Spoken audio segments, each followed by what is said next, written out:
Hello, I'm James Parkin, and welcome to Living Life DMD style. Today is going to be a very different video, but it's a video that I think is really important to share with people and tell people about. It will really help a lot of people. It's very difficult for me to do, but today, the 2nd of December, would have been my brother Thomas's 26th birthday. He passed away on the 13th of May 2012 when he was only 16 years old. He had DMD, the exactly same disability as what I have, and I was 18 years old when this happened. Well, what can I tell you about Thomas? Well, he was funny, he had a really good sense of humour. He liked car racing, his room was full of cars. Anything to do with war, like armies and tanks, loved planes. He could pick out any plane and know exactly what they're called and everything about it. So he was really good with that. We had a few arguments, but we both was being in wheelchairs. We tried to kick each other with leg raisers, and which didn't work very well. A couple of times tried to run into each other with wheelchairs, but we got along really, really well most of the time. We used to have races in the park, and one of us used to cut each other up to try and win, but he always ended up winning. But I'd like to say I was a bit heavier than him being older, which is why I think I lost.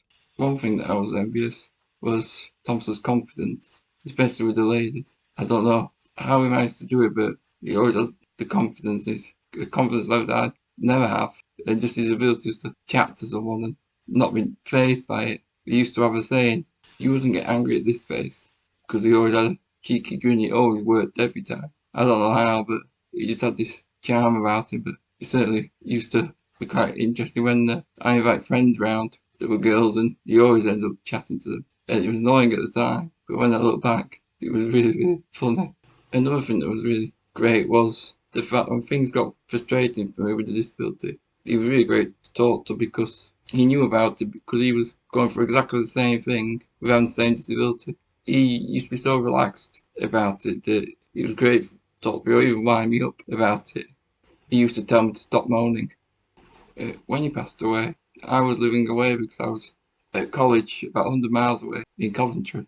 So I wasn't at home for the last few weeks of his life, but I could see over the previous year he was losing weight quite rapidly and he was finding it hard, really hard to see him struggle like that. But I had some fantastic support from friends that I was living with at the time at college and they wouldn't have been able to get through it without them. Ever since he passed away, my focus is to live my life as if it was for two people, to make sure I to do as much as I can, not just for me but for him as well, because that's what he would have wanted. And I think I've done that quite well, but I'm now confident 9 years old to talk about him when there isn't an hour that goes by that I don't think of him. He'd be really proud that I'm doing this, but I know that if I was doing this, he would be determined to get in front of the camera. There isn't a day that goes by where I don't wish he was here. But I'm grateful that I got 16 years with him, and of all the people, I was his big brother, and no one can ever take that away. And the memories is thousands, and I talk about him every day, and I like to think that that's what keeps his memory alive. But thank you for listening. There were a lot of things to hear, but I really think, given the fact it's the anniversary of his birthday, that I think I want to tell the whole world about him because he deserves that and he reflects who I am today. Thank you.